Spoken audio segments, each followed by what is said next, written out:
Lisa Holm vanished without a trace, her parents Anna and Johan desperate for answers, while Detective Sophia Nielsen raced against time to uncover a secret that would shock the entire town of Blomberg. In the small Swedish town of Blomberg, life moved at a quiet, predictable pace. The streets were lined with modest houses, each with neat gardens, and the hum of daily routines filled the air.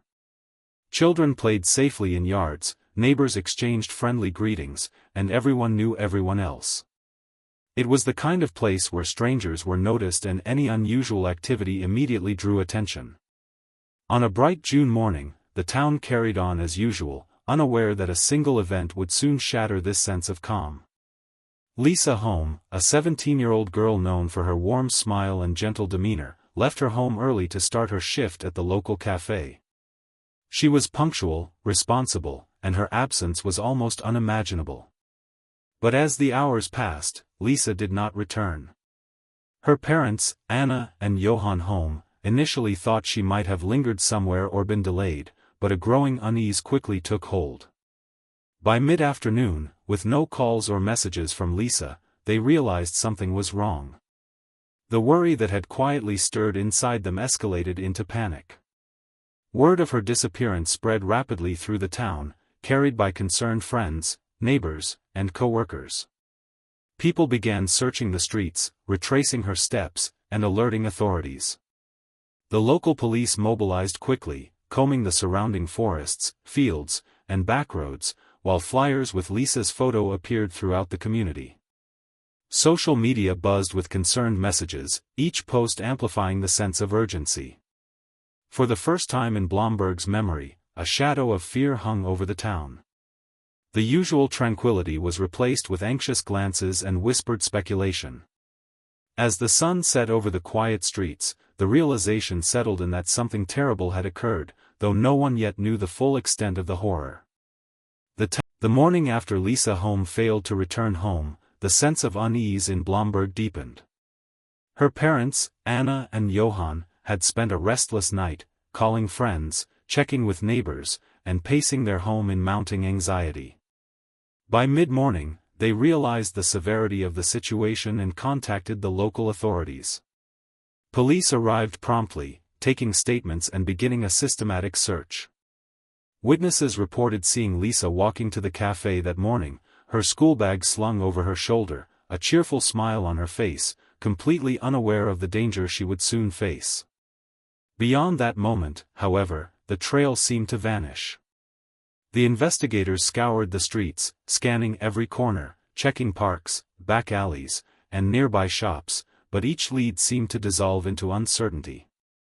A sense of urgency gripped the community, and volunteers began combing through surrounding forests and fields, calling out her name into the still morning air. Flyers bearing her photo and description appeared on lampposts, shop windows, and social media pages, each one a silent plea for information. Rumors began to circulate, some whispered that she had run away, others feared the involvement of a stranger. The anxiety was contagious, spreading from household to household, as every parent wondered if their own children were safe. Local businesses and cafes closed earlier than usual as people stayed home to help with the search, and the streets that once echoed with laughter now seemed eerily quiet. Each passing hour without news intensified the growing dread. The police urged calm but warned the town to prepare for the possibility of a grim reality. In the hearts of Blomberg's residents, a seed of fear had been planted, and the disappearance of Lisa Holm began to consume the town, marking the first step in a nightmare that would leave everyone shaken. As the search for Lisa Holm continued, the first tangible clue finally appeared, sending a ripple of both hope and dread through the town of Blomberg. Investigators discovered her bicycle abandoned near the cafe where she had been working the day before. The seat was slightly askew, and the handlebars bore faint marks, as if someone had hastily moved it. For the police, the discovery of the bicycle transformed the case from a simple missing person into something far more ominous. Forensic teams were called in to examine the scene meticulously. They collected fingerprints, tiny fragments of hair, and even traces of dirt that might reveal where Lisa had been taken. Every detail mattered, no matter how small, because it could lead them to the truth. The authorities began retracing the faint trail leading from the bicycle toward a secluded area behind a small industrial building on the edge of town. The overgrown path and hidden corners suggested that someone had deliberately chosen a location where no one would easily notice. Residents, meanwhile, watched anxiously as investigators worked with precision, knowing that a breakthrough could mean the difference between life and death. The town's peaceful facade had begun to crack, replaced by suspicion and a creeping fear that someone among them might have committed an unthinkable act. Each new piece of evidence added complexity to the case, and the community's collective anxiety deepened. Lisa's friends and family clung to hope, yet a sense of foreboding grew with every passing hour. The simple act of finding her bicycle highlighted how fragile safety could be, turning the familiar streets of Blomberg into a place of uncertainty and tension. The investigation was no longer just about finding a missing teenager, it had become a race to uncover a dark and deliberate crime before it left irreparable scars on the town. As the days passed without any sign of Lisa Holm, the small town of Blomberg grew tense and restless. Fear hung in the air like a heavy fog, touching every household and spilling into the streets. Parents became hypervigilant, keeping their children close and questioning every unusual sound or movement. Shops and cafes operated under a quiet unease, and neighbors exchanged concerned whispers rather than casual greetings. The disappearance that had started as a private tragedy for the Holm family now dominated the thoughts of everyone in town. Rumors spread quickly, fueled by anxiety and the absence of concrete answers. Some people suggested that Lisa had run away, imagining she might have left voluntarily, while others feared a stranger had entered the town with sinister intentions. Every new visitor or unfamiliar car on the street drew suspicion, and the town's usual friendliness was replaced by wariness.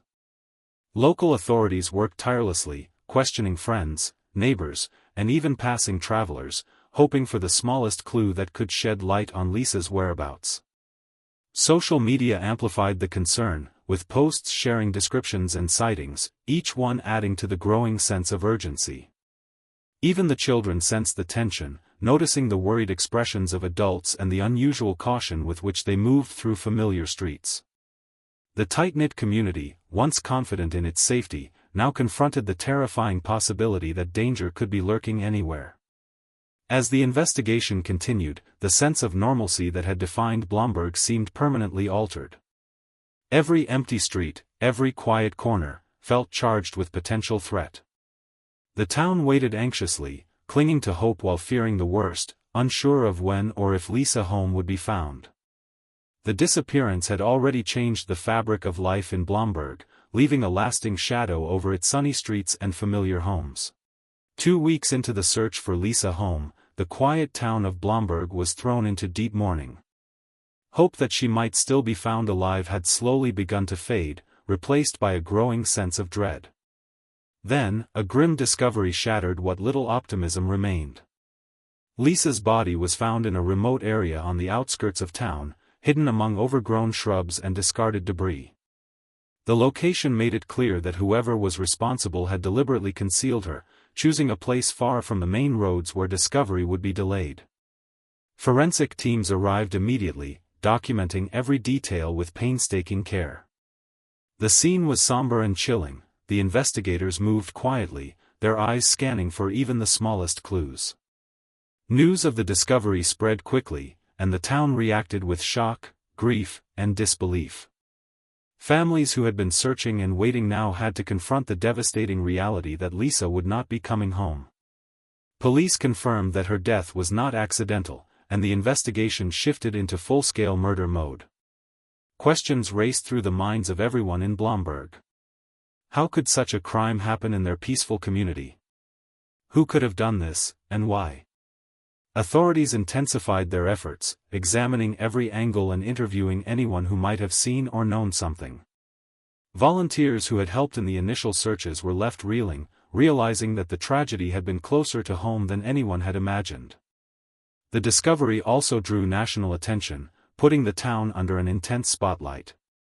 As grief and fear mingled, the reality settled over Blomberg. The life of a young, vibrant girl had been taken, and a predator had walked among them.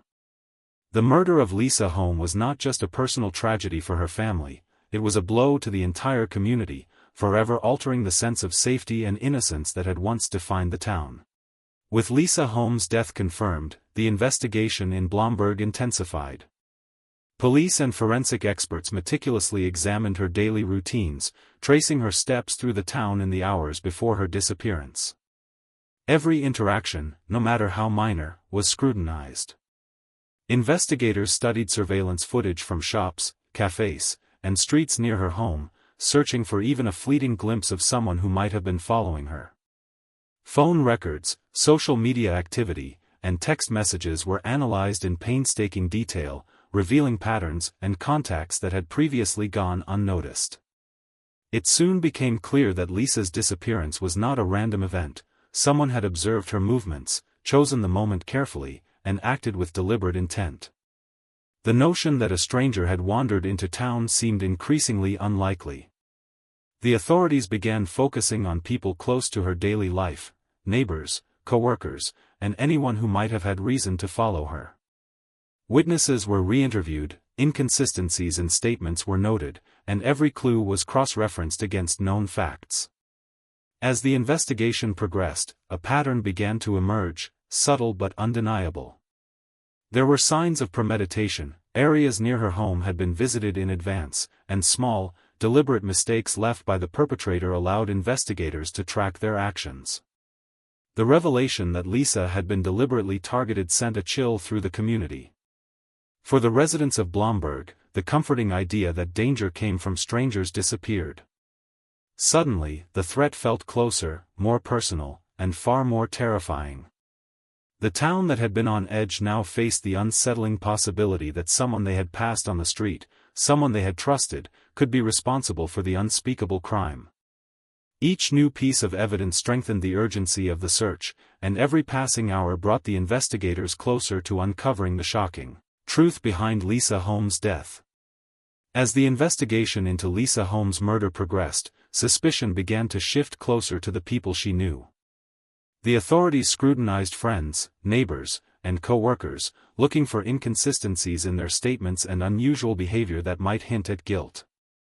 Even small details, someone arriving late to work, avoiding eye contact, or providing vague explanations, were examined for significance. Investigators discovered that certain individuals had been in locations near Lisa at unexpected times, raising questions about their involvement.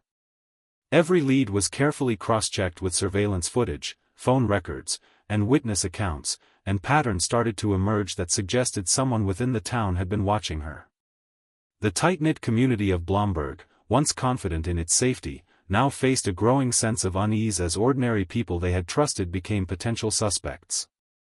Fear spread quickly through the town, and neighbors began noticing behavior they had previously overlooked: doors left unlocked, unexplained comings and goings, or furtive glances. Even Lisa's closest friends were interviewed multiple times, their statements analyzed for subtle discrepancies. The police emphasized caution, reminding the community that appearances could be deceiving, but the tension in the air was palpable. Every glance, every shadow, seemed charged with suspicion, and families grew increasingly protective of their own children. The idea that someone could act without leaving clear evidence made the case feel even more insidious. As the investigation unfolded, the detectives pieced together fragments of evidence: a misplaced item, an unexplained route, a suspicious connection, that painted a picture of premeditation and intent.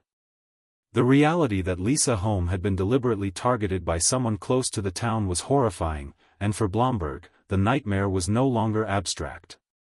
It had become intensely, leaving the community anxious, watchful, and desperate for answers. After months of painstaking investigation, a breakthrough finally came in the case of Lisa Holm's murder. Forensic evidence collected from the scene, combined with witness statements and digital records, pointed to a local man, Eric Lund, who had lived quietly in Blomberg for years.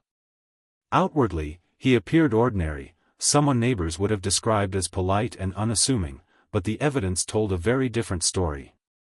The authorities organized a carefully planned arrest to avoid alerting him or creating panic in the town. Early one morning, police cars arrived quietly near his home. Eric was escorted from his house without resistance, but the tension in the air was palpable. Residents watched from a distance, some shocked that someone they had seen regularly could be capable of such a crime. As the news spread, disbelief and fear rippled through the community. How could a man who seemed so normal commit an act so cruel? Investigators revealed that Eric had exhibited disturbing behaviors in the weeks leading up to Lisa's disappearance, including following her movements and choosing the location where she would be taken. The meticulous planning indicated premeditation, chilling the town further. Families, friends, and neighbors struggled to reconcile the image of the man they thought they knew with the reality of his actions. The arrest brought a temporary sense of relief, knowing the person responsible was in custody, but it also forced Blomberg to confront a harsh truth: danger had been living among them unnoticed. Authorities now faced the task of building a case strong enough to stand in court, ensuring justice for Lisa and her family. Meanwhile, the town grappled with feelings of betrayal, fear, and grief. The arrest of Eric Lund marked a pivotal moment in the investigation, signaling a turning point where the mystery of Lisa Holm's death began to unravel and the long path toward justice finally began. The trial of Eric Lund gripped the attention of the entire nation, with Blomberg at the center of intense media scrutiny. Courtrooms were filled with journalists, cameras, and spectators, all eager to witness the proceedings and learn the truth behind Lisa Holm's tragic death. The prosecution meticulously presented evidence collected over months of investigation: surveillance footage, forensic findings, witness testimonies, and phone records, all painting a chilling picture of premeditated murder. Each piece of evidence revealed the horrifying extent to which Eric had planned the crime, and the courtroom was tense as the details of his actions were laid bare. Witnesses, including friends, neighbors, and colleagues of both Lisa and Eric, provided accounts that highlighted subtle signs of suspicion that had gone unnoticed at the time. The defense attempted to cast doubt on certain elements, but the mounting evidence left little room for uncertainty.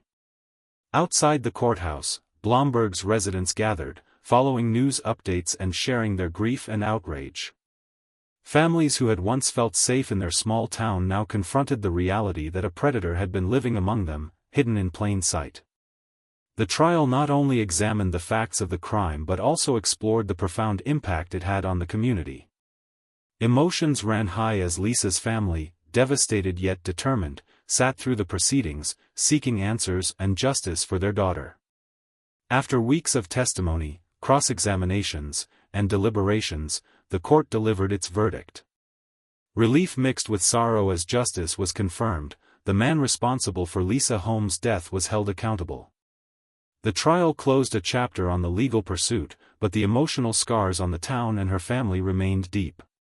The story of Lisa Holm became a symbol of both tragedy and the relentless pursuit of justice, leaving an enduring mark on Blomberg and all who followed the case. Even after the trial concluded and Eric Lund was convicted, the town of Blomberg remained forever changed. The sense of safety that had once defined its streets was gone, replaced by a cautious awareness that danger could be closer than anyone had imagined. Families became more vigilant, teaching their children to be aware of their surroundings and to trust their instincts. Parents held their children's hands a little tighter, neighbors watched out for one another more closely, and the community slowly adapted to a new reality where innocence and safety were fragile. In the weeks following the trial, memorials and tributes for Lisa Holm appeared throughout the town. Flowers were placed near the cafe where she worked, messages of remembrance adorned community boards, and gatherings were held to honor her memory. These acts of mourning helped residents process their grief, but they also served as a reminder of the tragedy that had struck so suddenly and violently. Authorities and community leaders implemented new safety measures, from improved lighting along quiet streets to neighborhood watch programs, aiming to prevent another tragedy. The story of Lisa Holm also sparked broader discussions across Sweden about safety, accountability, and the importance of vigilance, encouraging other communities to reflect on how they protect their children. While life gradually returned to a semblance of normalcy, the shadow of what had happened lingered. Residents carried the memory of Lisa with them, a constant reminder of the vulnerability that exists even in seemingly peaceful towns. Her story, though devastating, became a catalyst for change, a warning and a lesson that safety can never be taken for granted. Blomberg had been scarred by tragedy, but it also demonstrated resilience, community solidarity, and a commitment to ensure that Lisa Holm's life and death would not be forgotten.